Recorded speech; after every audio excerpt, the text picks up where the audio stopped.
Ok, meus irmãos, graça e paz, estamos iniciando mais uma vez aqui o estudo da terça-feira, o estudo que nós temos todas as terças-feiras à noite, onde nós estudamos o Apocalipse. Hoje já estamos chegando na reta final, vamos para o Apocalipse capítulo 21 e o desfecho da história da humanidade em Cristo. Uma grande alegria estarmos já indo para o final, né, do nosso estudo, mas ao mesmo tempo já vai dando uma saudade de estudar esse livro tão maravilhoso, a carta do noivo, que está dizendo: estou chegando, eis que em breve venho. Ele diz: em breve venho sem demora. Em outras palavras, estou chegando, espere que eu chego já por aí. E nós, como igreja, nos alegramos, né, com isso, nos alegramos com a vinda do Senhor. Por isso, estamos aqui. Por isso, tem sido muito bom estudar esse livro tão maravilhoso, que nos fala de coisas tão tremendas. E eu acho que, na verdade, todos nós gostamos e talvez para muitos foi uma surpresa em ver que não é um bicho de sete cabeças, apesar de ter bicho de sete cabeças no Apocalipse, né? Mas não, o livro não é um bicho de sete cabeças, porque ele foi escrito para a igreja, para que a igreja entenda, para que a igreja viva e para que a igreja compreenda. Então, de nada adiantaria, né, o Senhor enviar uma carta para a igreja que as pessoas não entendessem, as pessoas, inclusive, lá do primeiro século.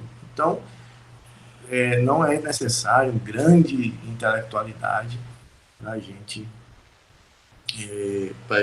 entender para a gente entender o Apocalipse. É preciso apenas que a gente tenha boa vontade, peça ao Espírito Santo que nos mostre, e ele vai nos mostrando sim, graças a Deus.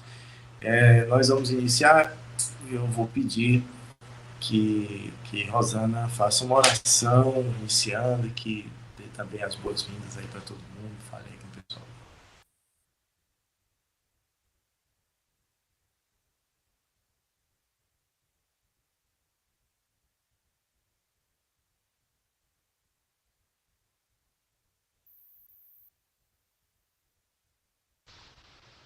Tá muda, né? Eu disse só graça e paz, boa noite. A gente já vai ficar com saudade do Apocalipse, né? Terminando. E esse capítulo 21 é um capítulo muito lindo, é o capítulo da igreja, né? E ele tem um versículo que é muito conhecido. E eu vou começar a oração falando desse versículo, que é o 6, que diz: disse-me ainda, tudo está feito. Eu sou o alfa e o ômega, o princípio e o fim. Eu, a quem tem sede, darei de graça da fonte da água da vida. Amém? Então nós vamos orar, né, que esse é o nosso Senhor, o Deus que dá de graça a fonte da água da vida, aquele que tem sede. Senhor, nós temos sede de Ti, Senhor. Todos os dias nós temos sede de Ti, Senhor, mas queremos que essa sede, ela não passe. Queremos que ela cresça, que ela aumente mais e mais, Senhor. Queremos ser descedentados por essa fonte de água da vida, Senhor, que o Senhor nos dá gratuitamente no seu Filho amado. Ó Senhor, e que essa fonte, ela possa jorrar em nós até a vida eterna, que ela possa jorrar para alcançar muitas outras vidas. Nós queremos chegar, nos aproximar das pessoas, e as pessoas veem em nós uma fonte, mas não é uma fonte natural, não é uma fonte humana, terrena, carnal, é uma fonte que jorra da vida eterna. É uma fonte que jorra de Cristo, Senhor. Nós queremos, sim, Senhor, tocar as vidas, tocar as pessoas, através, Senhor, de Ti mesmo, Senhor. Nós precisamos dessa água, Senhor, que é uma água que é não só para nós, é uma água que transborda para todos aqueles que estiverem próximos de nós, ao nosso derredor, Senhor. Todos aqueles que a gente quiser, que a gente for alcançar, Senhor, que o Senhor nos levar a alcançar. Vem fazendo isso nas nossas vidas, vem usando a Igreja Renovo, Senhor, como essa fonte a jorrar para a vida eterna. Em nome de Jesus. Amém. Amém. Graças a Deus. Muito bem. Eu quero incentivar você a agora mesmo compartilhar a transmissão. Aí quem está no YouTube, compartilha, copia o link, coloca nos grupos de WhatsApp, coloca lá no grupo da igreja, o link também aqui do Meet, para quem quiser entrar. São todos bem-vindos, então convido aí as pessoas para estarem com a gente. Tá? Vamos então para Apocalipse 21, e eu deixo aqui meu abraço para quem está aqui comigo na sala. Estão aqui Rosana, Vitória, Samara, a Anne, a Luiane e o Robson. E aí estão acompanhando pelo YouTube, já vi aqui que está o Toninho, né? Já cumprimentou aqui o pessoal. O Robson está por lá também, ele vai lá, vem cá, né? E ele é um homem totalmente tecnológico e talvez outros estejam por lá também. Um abraço para você que está acompanhando pelo YouTube. E você também está assistindo depois, né? Fica gravado e as pessoas vão acompanhando depois. É bem-vindo também. Aproveite o estudo de hoje, que vai ser muito bom. Então vamos lá. Apocalipse, capítulo 21. Então vi novos céus e nova terra, pois o primeiro céu e a primeira terra tinham passado, e o mar já não existia. Já vou parar aqui logo no primeiro versículo, porque é uma das divergências que existem aí na questão de onde vamos morar eternamente, né? Mas a gente precisa entender aqui algumas coisas. Às vezes a gente diz assim, você vai para o céu? Nós vamos para o céu. O que entende-se desse céu? Significa ir morar com Deus, ir morar com Jesus durante toda a eternidade. Isso é ir para o céu. Porque o céu, para nós, na verdade, é onde Ele está. É viver na presença dEle. Então, o lugar exato, né, talvez a gente não saiba. Aí tem várias teorias. Mas a Bíblia é muito clara aqui de que haverá novos céus, um novo céu, né? Aliás, novos céus, ele diz, e nova terra, pois o primeiro céu e a primeira terra tinham passado. Então, a Bíblia diz que vem fogo, né? Será destruído com fogo esse céu e essa terra, né? Então, vão acontecer várias catástrofes nesse período e o Senhor estabelecerá uma nova terra. Pode ser esse mesmo planeta aqui, recapado, né? Feito novo, né? Assim como aconteceu na época do dilúvio, onde foi destruída toda a civilização da terra e até os animais, e foi tudo reconstruído por Deus a partir de Noé, da sua família e daqueles animais que foram salvos, né? Então, assim também, não por água, mas por fogo, esta terra será destruída e restabelecida. Então, eu creio que aí a opinião minha mesmo, de que nós vamos habitar nesta terra refeita, essa nova terra, onde o Senhor vai restabelecer o projeto inicial dele, de ter o homem enchendo a terra, cultivando, guardando, vivendo nesta terra para a glória de Deus. E aí, o restante, nós não sabemos, porque a palavra de Deus não se preocupa em dar esses detalhes. Ela quer nos mostrar até quando nós vamos chegar lá. Depois, a gente vai estar com Ele a eternidade toda, e Ele pode designar-nos para outras missões, né, e para tantas coisas aí, porque nós não conhecemos todo o desígnio de Deus. Mas uma coisa é certa: nós, como seres eternos, nos juntaremos a Deus e aos anjos por toda a eternidade. Pense bem nisso, né? O tamanho desta honra, né? e dessa vida eterna que nos é dada, né? Então, eu não consigo imaginar todas as coisas, mas imagine aí, sei lá, daqui a 100 milhões de anos. É muito tempo, não é não? E nós ainda estaremos lá, com Deus, cuidando das coisas de Deus, servindo a Deus. E lá, daqui para lá, vai que Deus já tem o projeto de criar outras coisas, estabelecer outros planetas, outras coisas, e nós estaremos reinando com Ele para todo o sempre, assim como os santos anjos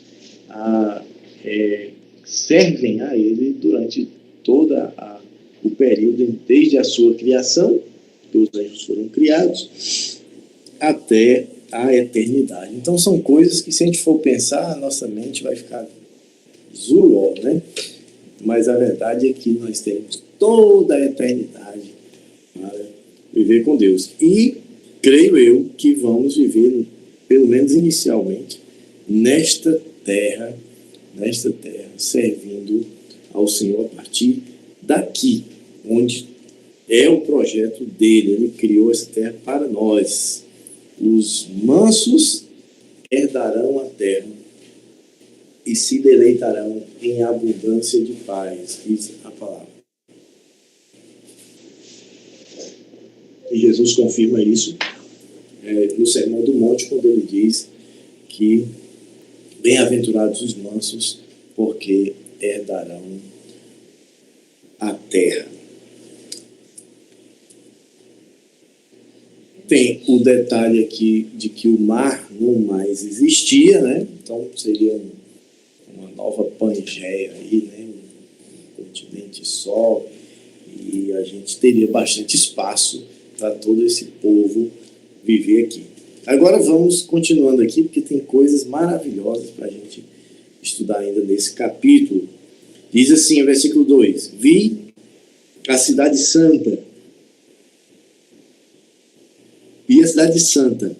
a nova Jerusalém, que descia dos céus, da parte de Deus, preparada como uma noiva adornada para o seu marido.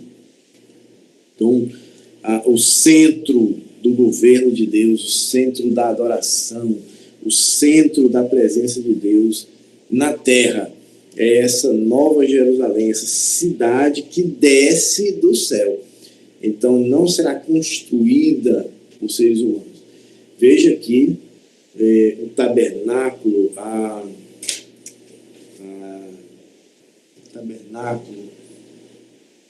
e o templo construídos lá em Jerusalém foram uma maquete, um símbolo daquilo que Moisés viu no céu, daquilo que Deus mostrou para ele, né? Então, assim também, essa cidade agora desce, essa cidade, para a terra. Ouvi uma forte voz que vinha do trono e dizia: agora o tabernáculo de Deus está com os homens, com os quais ele viverá. Eles serão os seus povos, o próprio Deus estará com eles e será o seu Deus. Olha só que lindo, né? Então, ele vem aqui dizendo, ou eles serão o seu povo, né? Ele vem dizendo o seguinte: essa cidade nova que vem descendo é a presença de Deus, é o centro do governo de Deus sobre a terra. Então, os governos têm seus centros administrativos, né? Aqui no estado do Ceará, nós temos o Palácio da Abolição, onde fica o governador do estado, onde ele tem o seu escritório, onde ele tem, né, suas atividades. Então, já foi aqui no Cambeba, né, onde tem ainda o centro administrativo do estado do Ceará. Então, você imagina que o Cambeba é mais fácil de a gente entender. Você imagina descer o centro administrativo do governo celestial de Deus, e ele desce já pronto do céu e ele se estabelece aqui na terra para governar essa terra a partir daí, né? Versículo 4. Alguma coisa até aqui vocês querem comentar? Não estão caladinhos hoje? Eu queria comentar. Pode abrir o microfone. Não está ligado no microfone? Tá certo. Eu queria comentar sobre o sentido simbólico, né, da cidade, porque ela também simboliza a igreja, né? A Nova Jerusalém é a igreja, e eu acho interessante porque, quer dizer, a igreja é o coletivo dos santos, né, de todos nós que cremos no Senhor, e eu acho interessante porque aqui ele dá a nossa origem, porque diz, essa cidade, ela desce do céu da parte de Deus, ela não sobe, ela desce. Então, assim, a igreja que está sendo preparada pelo Senhor, ela tem origem no céu. A vida que nós recebemos de Deus, essa vida eterna, ela não foi gerada aqui na terra, ela é gerada no céu. Ela tem uma origem eterna. Então, por isso, Deus está estabelecendo uma igreja que é celestial. E que a cidadania é celestial, não é cidadania da terra, né? Nós vamos... aquilo, tudo no sentido espiritual, né? Não é no sentido físico. E ele diz que essa cidade, ela é como uma noiva adornada, né, vestida, ataviada, adornada, enfeitada para o seu esposo, né? Aqui é um casamento, é uma figura de um casamento, é a figura da boda do Cordeiro, é o Senhor que vai despojar a sua igreja, que ele vem preparando dos séculos, nos séculos dos séculos. Desposar. Ele vai desposar essa noiva, né? E essa noiva, nesse momento aqui, ela já está preparada, ela já está enfeitada, ela já se vestiu com as suas vestes brancas, ela já se enfeitou com os atos de justiça, né? Então ela está preparada. Então tudo isso aqui eu vejo como não só um momento, mas o que Deus vem fazendo na história da igreja durante todos os séculos.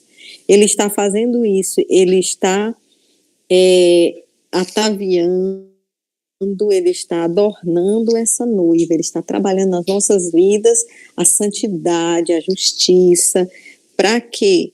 Para esse grande dia, preparando para esse grande dia.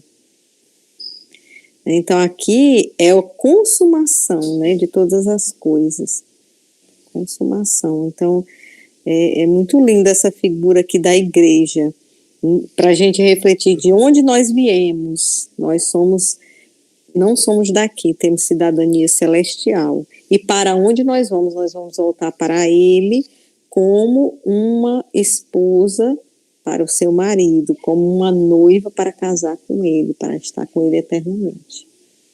E estamos sendo adornados, enfeitadas para isso, né? Para ficar uma noiva bem bonita para ele. Amém. Muito bem. Então, o versículo 4, ele vai continuando aqui, exatamente essa consumação da obra de Deus. Consumação, talvez o seu microfone esteja ligado. A consumação desta obra que se iniciou lá no Éden. Então ele vem aqui e vai dizer: ele enxugará dos seus olhos toda lágrima, não haverá mais morte, nem tristeza, nem choro, nem dor, pois a antiga ordem já passou. Ele enxugará de quem? Desses povos, dessas pessoas que são o povo de Deus e que vivem agora com Deus, viverão eternamente com Deus, a igreja. Então, o que é exatamente esse enxugará dos olhos toda lágrima? Inclusive, nós não vamos lacrimejar mais esse corpo glorificado que nós vamos receber, não tem lágrima nos olhos, não há nada a ver isso aí. Não está falando das questões biológicas, né? Mas está falando dos motivos para derramar as lágrimas. Olha só, o Robson usou exatamente a mesma palavra. Não haverá motivos, né? Não haverá motivos para chorarmos, só se for de alegria. Então, não é que não vai haver choro, eu creio que nós vamos ter sentimentos, vamos chorar, vamos rir, mas não vai haver tristeza, não vai haver decepção. Nós vamos ser plenos em Deus, plenos nessa vida nova, né? E aí ele diz: não haverá mais morte, nem tristeza, nem choro, nem dor, pois a antiga ordem já passou. Opa, ordem. O que ele está falando aqui? O que é isso? A antiga ordem. Quem é que consegue me dizer aí o que é a antiga ordem?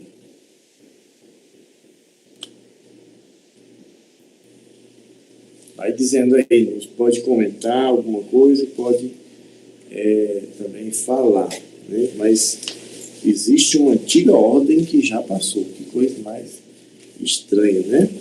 Seja essa ordem do maligno. Diz, Anne. Essa ordem que o mundo jaz do maligno, e essa nova ordem é a ordem que o mundo vai ser dominado pelo Deus, a Nova Jerusalém. Exatamente. Então, a antiga ordem é o quê? É a forma desse mundo, né? Esse mundo, o sistema, essa é a palavra. O antigo sistema já passou, a antiga era já passou. É o sistema mundano, como está dizendo aqui a Rosana. Então, esse sistema mundano que nós temos hoje, baseado em política, baseado em economia, no dinheiro, na exploração da terra, na exploração das pessoas. Então, tudo isso vai passar. Baseado no pecado, corrompido pelo pecado, tudo isso vai passar. E aí começa um novo tempo, que é o que vai dizer o versículo 5. Fala assim: aquele que estava sentado no trono disse, quem é esse? Opa, perdi aqui o comentário da Rosana, não posso perder nenhum comentário. Menino, como é que pode? Isso não pode acontecer um negócio desse. Muito bem. A antiga ordem corrompida pelo pecado. Muito bem. Não posso, mas eu não posso deixar de citar, né? Bom, então ele diz, quem diz? Jesus diz: estou fazendo novas todas as coisas. Ou eis que faço novas todas as coisas. E acrescentou: escreva isto, pois estas palavras são verdadeiras e dignas de confiança, dignas de aceitação. Então, estou fazendo... escreva aí, João, o que eu estou dizendo. Eu estou fazendo novas todas as coisas. Novo céu, nova terra, novo jeito de pensar, novo jeito de sentir, uma vida diferente, uma vida nova, agora real, completa, plena, não somente ainda com as limitações desse corpo corrompido, ainda com as limitações do ranço que trazemos da velha natureza, mas agora livre, pleno, completamente livre de todo pecado. Você imagine a sua vida totalmente livre do pecado, das lembranças do pecado, das consequências do pecado, da luta contra o pecado. Então, tudo livre, vivendo somente na presença de Deus. Às vezes a gente tem momentos assim que nós nos sentimos totalmente livres, totalmente leves, né? Às vezes no momento de louvor, no momento de oração, e nós percebemos assim, a presença de Deus. Como é que você se sente? Tenho certeza que se sente muito bem, né, nesse momento. Então, você imagina essa plenitude 24 horas por dia, 7 dias por semana, o tempo todo, você viver santo, íntegro, honesto, sem culpa nenhuma, sem nenhum problema na sua vida, sem dívida, sem pensar no futuro, sem pensar no que vai acontecer, no que não vai. Todos os problemas, todas as dores encerradas, acabadas. Gente, isso é o céu, literalmente, né? Isso é uma vida boa demais. Então, é isso que nós vamos ter por toda a eternidade. E ele diz, estou fazendo todas as coisas e escreva isso, porque essas palavras são dignas de aceitação e não vão cair por terra. Continuando a leitura, diz, disse ainda, está feito, eu sou o Alfa e o Ômega, o princípio e o fim. A quem tiver sede, darei de beber gratuitamente da fonte da água da vida. O vencedor herdará tudo isto, e eu serei seu Deus, e ele será meu filho.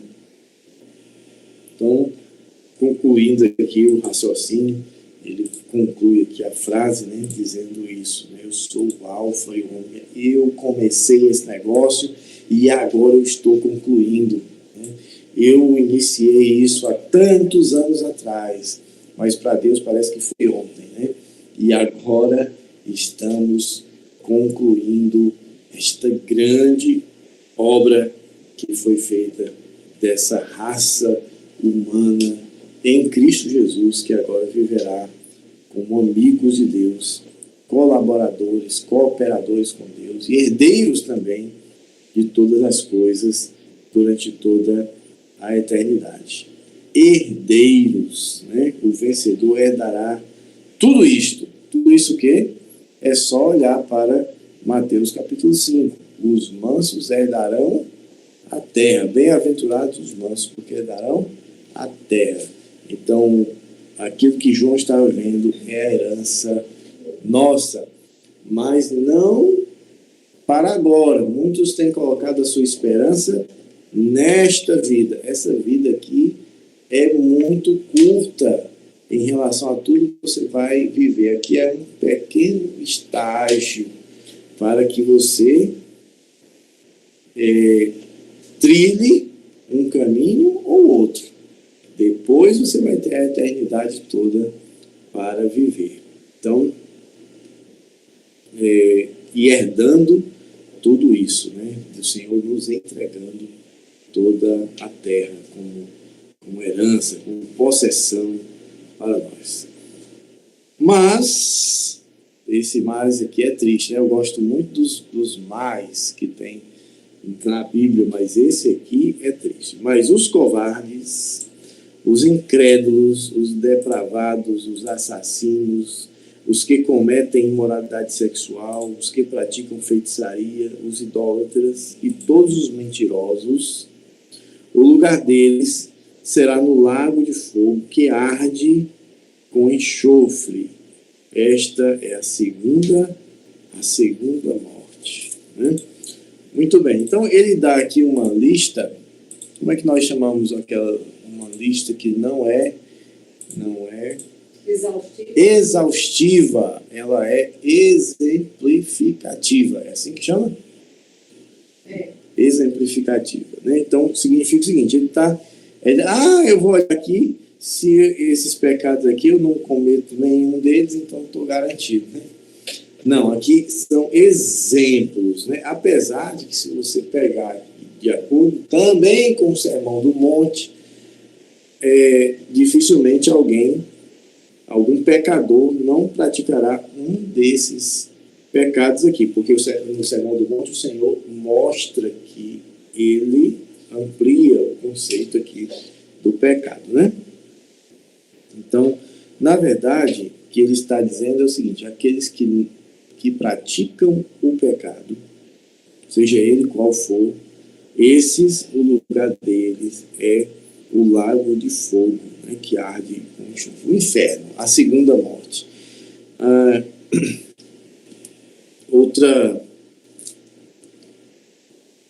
Outro entendimento aqui, para ficar mais claro, é aqueles que não foram redimidos pelo sangue do Cordeiro, aqueles que não foram libertos pelo sangue de Jesus, aqueles que não foram perdoados pelo sangue de Jesus, né, que não creram, esses irão para o inferno. Pastor, por que o senhor fala de inferno? Coisa feia, ninguém fala mais disso. Pois é, mas não é porque a gente fala mais disso que ele vai deixar de existir, né? Então, eu acho que a gente deve mesmo falar, porque ele é uma realidade, né? 9. Um dos 7 anjos que tinham... Tem algum comentário até aqui? Perdão. Ok? É isso mesmo, né? Tem céu, tem nova terra, mas tem inferno também no negócio. Todo mundo está sabendo disso. Então, vamos lá. Um dos 7 anjos que tinham as 7 taças cheias das últimas 7 pragas aproximou-se e me disse: venha, eu lhe mostrarei a noiva, a esposa do Cordeiro. Ele me levou no espírito a um grande e alto monte e mostrou-me a cidade santa. O que queria mostrar? A noiva do Cordeiro. O que ele mostra? A cidade santa, Jerusalém, que descia dos céus da parte de Deus. Como Rosana já explicou para nós, a igreja, ela resplandecia com a glória de Deus e o seu brilho era como o de uma joia muito preciosa, como jaspe, clara como cristal. Tinha um grande e alto muro com 12 portas e 12 anjos junto às portas. E nas portas estavam escritos os nomes das 12 tribos de Israel. Havia 3 portas ao oriente, 3 ao norte, 3 ao sul e 3 ao ocidente.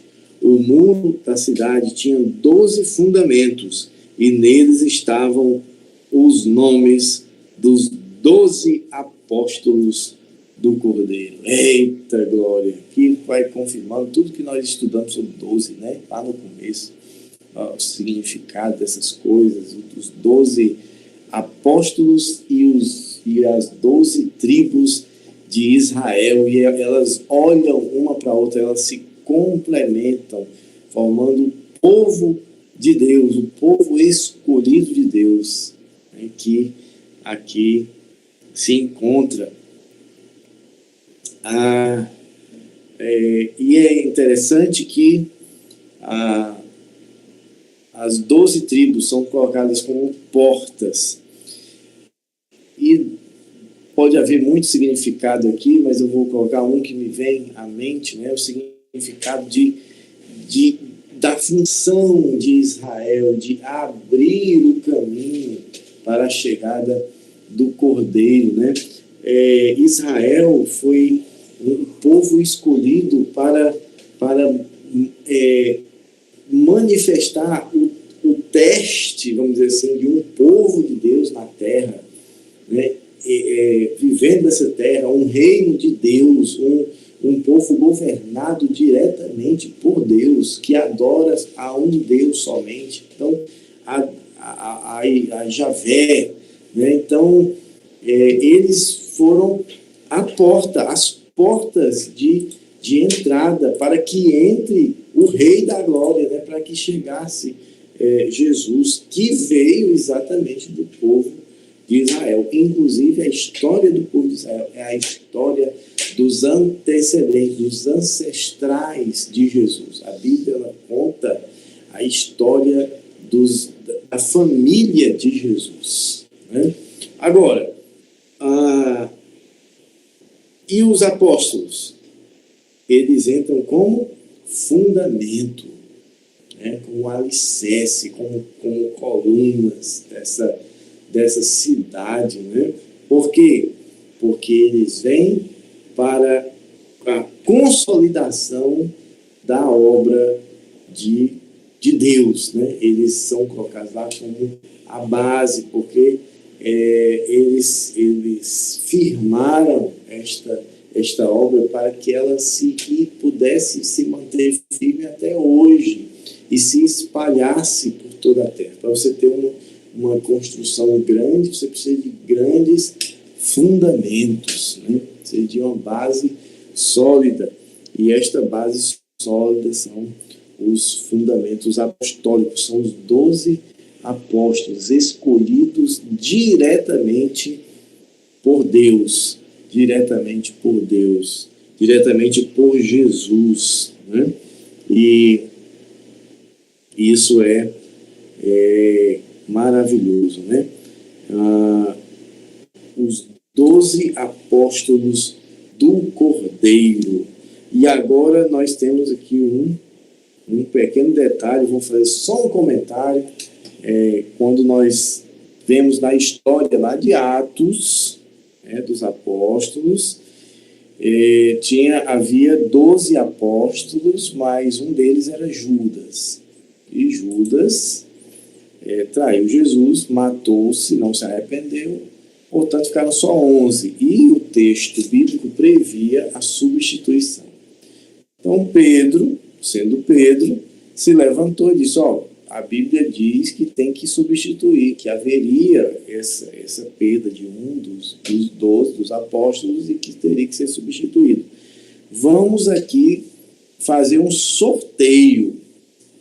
Vamos fazer um sorteio, lançar a sorte, fazer um sorteio.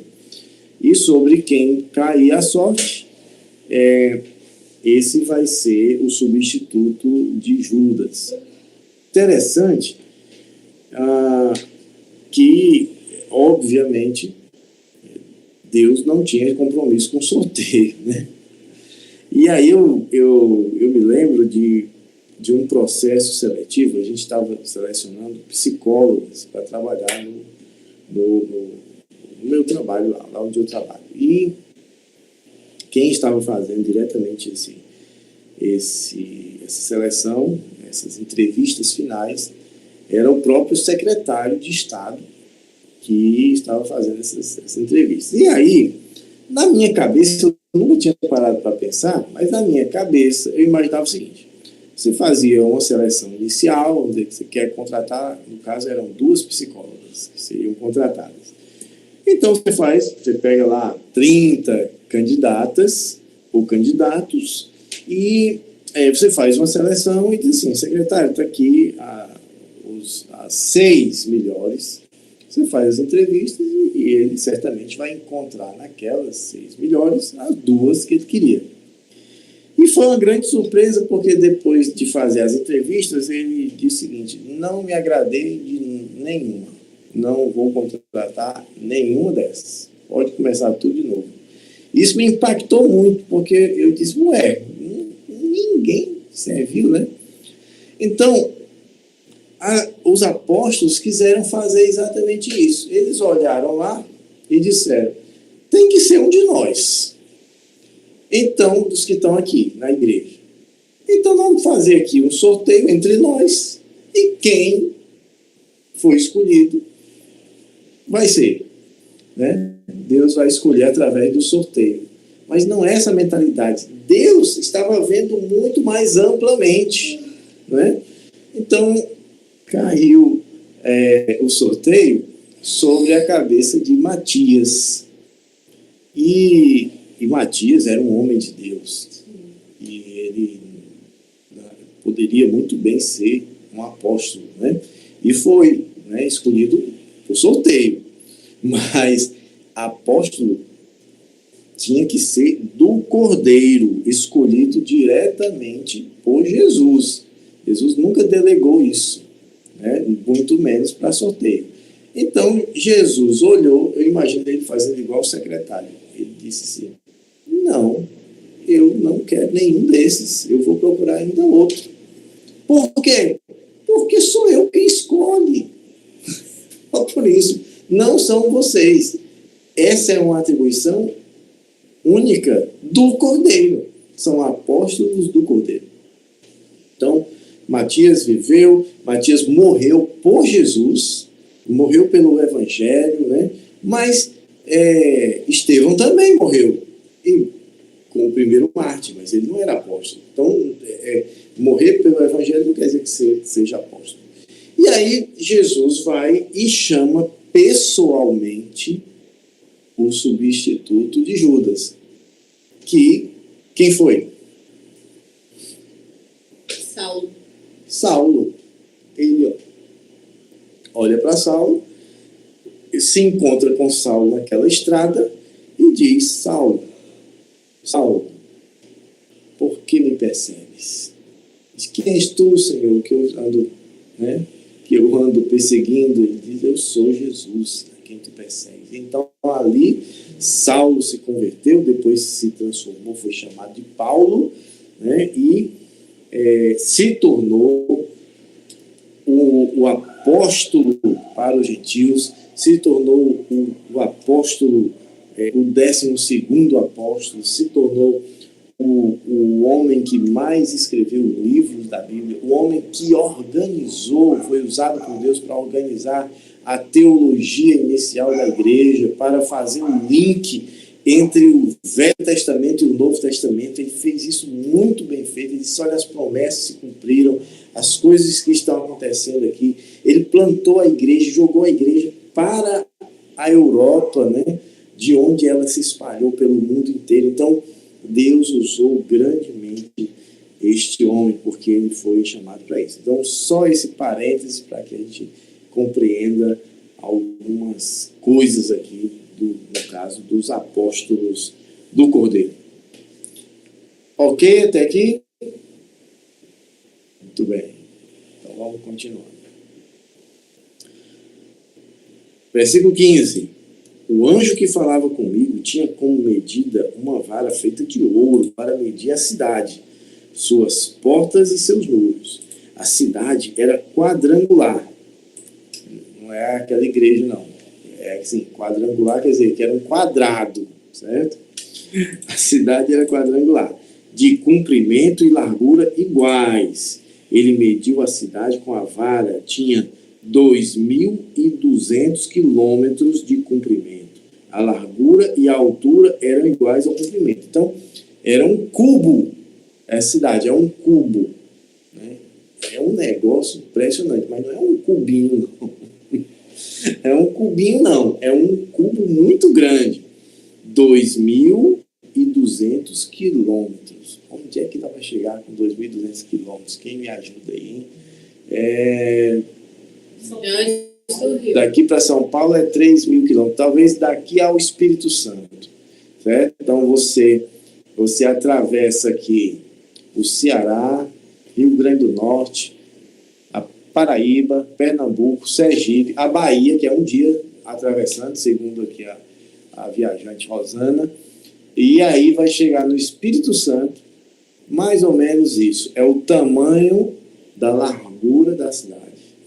O comprimento é o mesmo tamanho. Vamos dizer que vai chegar lá perto do Chile já, talvez, ali, pelo menos pela Argentina, e para cima do mesmo jeito. Então, essa cidade aqui, sendo uma construção, nós sabemos aqui que ela ela tem uma linguagem simbólica aqui, mas sendo uma construção, ela vai mudar o formato da Terra. A Terra vai ser uma bola com um chapéuzinho agora, né? Que é esse cubo, esta cidade. Então, ela vai ser tipo aquela bola de árvore de Natal, né? Que tem um negocinho assim em cima, né? Pronto, ele vai ter essa conexão aí. Será mais ou menos como uma tomada de conexão lá com o celestial, né? Então, é grandiosa, é continental, sendo uma construção continental. Nem se compara ao pequeno projeto da Torre de Babel, né, que queria chegar até o céu. Essa vida por Deus é muito, muito maior. Fale, Anne. Não, interessante é que se você for olhar para um retângulo, né, são quatro ângulos, né, e aí fala que tem em cada lado tem 3 portas, certo? Né? Isso que diz aí no verso 13. 3 portas Isso mesmo. ao leste, são 4 lados e 3 portas em cada lado. E se a gente comparar com o círculo, se fosse redonda, né? Se fosse redonda, tinha brecha para outros entrarem. E ela sendo em retângulo, fica tudo fechadinho, perfeito, ninguém vai conseguir entrar a não ser pela porta. Quem é a porta? Né? É ele mesmo, é Jesus. Isso. Muito bem, muito bem. Ok. Aí agora ele vai falar um pouco aqui sobre esta cidade. Vamos ver esse tamanho, né, dessa cidade. Ele mediu o muro e deu 65 metros de espessura. 65 metros. É muita coisa. É mais de metade de um quarteirão só de largura do muro. É uma muralha grandiosa. Segundo a medida humana, né, que o anjo estava usando. O muro era feito de jaspe e a cidade era de ouro puro, semelhante ao vidro puro, quer dizer, um ouro polido, tudo brilhoso. E eu creio que Deus faz isso só para humilhar, né, assim, o ser humano, dizer assim, ó, isso aí que vocês vivem brigando por essas riquezas, vocês vivem brigando por essas coisas aqui no meu reino, aqui na minha casa, eu uso isso aqui para fazer calçamento, eu uso isso aqui para construção, certo? Isso aqui, vocês têm que entender o valor das coisas celestiais, porque essas coisas da terra, esse ouro, né, essas riquezas, isso aqui não vale para nós. Os fundamentos dos muros da cidade eram ornamentados com toda sorte de pedras preciosas. Quem eram os fundamentos? Os apóstolos, né? Então, a preciosidade do ministério apostólico, do ministério da igreja, né? Que mantém, até hoje nós estamos perseverando na doutrina, no fundamento dos apóstolos.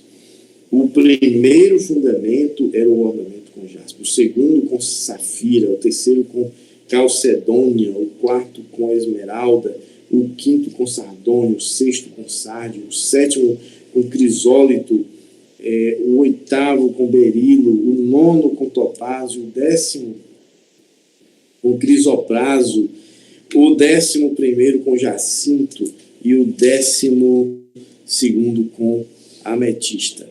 As 12 portas eram 12 pérolas, cada porta feita de uma única pérola. A rua principal da cidade era de ouro puro, com vidro transparente. Não vi templo algum na cidade, pois o Senhor Deus Todo-Poderoso e o Cordeiro são o seu templo. A cidade não precisa de sol, nem de lua para brilharem sobre ela, pois a glória de Deus a ilumina e o Cordeiro é a sua candeia. Gente, eu já escutei tanto sobre isso, mas lendo mais uma vez, isso aqui alegra o coração da gente. O legal é que a gente vive repetindo que lá não vai ter luz, não precisa ter sol, porque o Senhor, a glória do Senhor é a nossa luz. Mas a gente não repete tantas vezes essa primeira parte de que a cidade não tem templo. Essa parte aqui parece que fica um pouco mais esquecida. Só um instante, Anne. Veja só, por quê? Porque a presença de Deus está ali. Nós não vamos precisar de templo, porque para onde você se virar é templo. É o próprio templo. A terra se tornará um templo de adoração a Deus. Esse é o projeto de Deus, que a glória dele cubra a terra, toda a terra, como as águas cobrem o mar. Fale, Anne. Porque um tempo atrás eu escutei uma ilustração a respeito da pérola, que para a pérola ser formada, ela precisa passar por uma dor, né? Ela foi ferida, e a secreção que o corpo dela lança para fechar aquele ferimento é que forma a pérola. E aqui no verso, vou voltando, né? Tem nada a ver, mas vou voltando. Aqui no verso que fala sobre das portas, né? As 12 portas são, trazendo essa ilustração que eu achei muito interessante, para que a pérola fosse formada, a osso ela foi ferida, né? Assim também como Jesus foi ferido na cruz, para a gente ter essa nova chance, nova vida. Muito legal. Só existe essa porta e essa pérola porque realmente Cristo foi ferido, né? Foi ferido no calcanhar, mas ele pisou a cabeça da serpente, né? Então, glória a Deus por isso. Muito, muito boa a ilustração também. Muito bem, então não precisa de templo, não precisa de iluminação, não precisa de sol, porque tudo lá é Cristo, tudo é o Cordeiro, tudo gira em torno dele. Lá ele será o centro para sempre. As nações andarão em sua luz, e os reis da terra lhe trarão a sua glória. Suas portas jamais se fecharão de dia, pois ali não haverá noite. Então não fecha nunca, né? Porque não fecha de dia e vai haver noite. Então, para que porta? Para delimitar a entrada, para você saber que está entrando, e saber que está saindo. Pois ali não haverá noite, a glória e a honra das nações lhe serão trazidas. Nela jamais entrará algo impuro, nem ninguém que pratique o que é vergonhoso ou enganoso, mas unicamente aqueles cujos nomes estão escritos no livro da vida do Cordeiro. Quem é que vai entrar nessa cidade? Apenas aqueles que têm o seu nome escrito no livro da vida, os salvos, a igreja, os salvos, aqueles que foram recebidos por Jesus lá na cruz, que creem no seu nome, que vivem para ele, que vivem com ele. Estes serão os habitantes dessa cidade. Glória a Deus. Eu me alegro muito em ver o final da história, né? E a gente precisa conhecer esse final da história, porque o inimigo ele usa de muita artimanha para ficar nos lembrando do começo da história, do passado, do presente, né? Mas nós precisamos apontar para o final. No final, nós somos mais do que vencedores em Cristo Jesus, para a glória de Deus. Algum comentário a mais, meus irmãos? Se quiserem fazer, é agora. Amém. Na semana que vem, nós encerraremos esse estudo maravilhoso do Apocalipse com o último capítulo, o capítulo 22. Eu vou pedir a Anne que faça uma oração agora encerrando, e antes dela orar, eu quero lembrar que amanhã nós vamos ter um momento muito especial no Conexão de Novo. Será uma estreia, né, de mais uma pessoa que vai se juntar a esse ministério, que é a Anne. Ela vai estar ministrando amanhã, então chame seus seus amigos, sua família, junta todo mundo, chama o cachorro. Olha os rabiscos que eu já fiz em 7 capítulos. Lá vai uma página, 2 páginas, 3 páginas, frente e verso. Misericórdia, vou já fazer um resumo disso aqui, porque senão isso não, é para amanhã? Pode resumir. Em nome de Jesus. E o pessoal quer almoçar quando termina. Justamente. Por isso que é porque eu fui lendo e fui, né, aqui fazendo. Porque o Senhor mandava eu escrevendo. Aí tem que fazer o resumo, porque senão não. Aí passar amanhã, o meio-dia é o Salmo 11. Salmo 11. Riquíssimo, são 7 versículos, mas dá um culto, uma pregação do mês inteiro. É lindo, maravilhoso, é lindo. Então, muito bom. A Anne e a Samara, né, vão se revezar na quarta-feira, cada semana uma delas, e será uma bênção. Eu creio que Deus vai usar bastante você, Anne, que Deus abençoe. Amém. Tenho certeza que será uma bênção pelo seu trabalho. Tenho visto que Deus tem feito na sua vida, seu compromisso com Deus. E eu creio que Ele também está vendo muito mais do que nós, conhece seu coração. E é apenas o começo de muita coisa que Deus vai fazer através de você nesta terra. Você é uma mulher de Deus. Amém. Pode orar, minha irmã. Querido Deus, amado Pai, muito obrigada, Senhor, meu Deus, por ter escrito o nosso nome no livro da vida, por ter, Senhor, nos dado essa nova chance, Senhor, por ter sido ferido, crucificado, morto, sepultado por nós ali naquele Calvário. Obrigada, Senhor, meu Deus, pela salvação que o Senhor nos dá e nos renova cada dia. Senhor, eu quero te agradecer, Pai, por esse estudo tão valioso, Senhor, que a revelação de Jesus Cristo dos dias futuros, dos fins que nós já estamos vivendo. Queremos te agradecer, Senhor, porque o Senhor tem nos alertado, que o Senhor tem nos mostrado, Senhor, qual é o verdadeiro caminho, qual é a porta, Senhor, de entrada para essa nova cidade, Senhor. E eu quero te agradecer porque o Senhor reservou lugar para cada um de nós. Deus, como é bom, Senhor, eu ter essa certeza que o Senhor reservou esse lugar para nós. E tem batalhado todos os dias conosco para que a gente alcance esse lugar celestial dessa nova morada.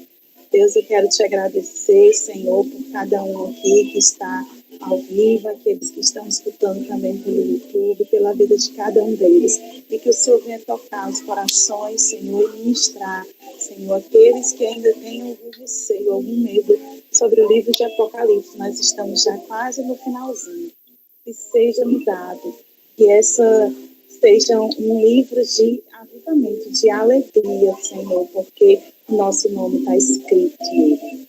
Deus, eu quero te agradecer pela vida do pastor Gide, Senhor, e das outras pessoas que já passaram aqui nessa ministração do Apocalipse, tão seriamente, tão fielmente a tua palavra, Senhor, porque vem diretamente do trono, Senhor, vem revelado pelo teu Santo Espírito. Nós queremos te agradecer por isso, meu Deus. Muito obrigada pela vida do pastor, da pastora, Senhor, que se propôs a fazer esse ensinamento tão precioso. Nós só temos a te agradecer e clamar ao Senhor por uma noite de sono, de descanso, de repouso, um sono reparador, restaurador, Senhor, em nome de Jesus. Muito obrigada. Amém, amém. Só antes que a gente desligue, o Rovanês mandou dizer aqui pelo YouTube que Deus abençoe e use a sua vida, viu, Anne? Amém. Obrigada, irmão Rovanês. Amém. Ore por mim. Então tá tudo orando e assistindo e comentando, mandando coraçãozinho, vai ter... Oh, coisa boa, coisa maravilhosa. Então tá tudo lá com você.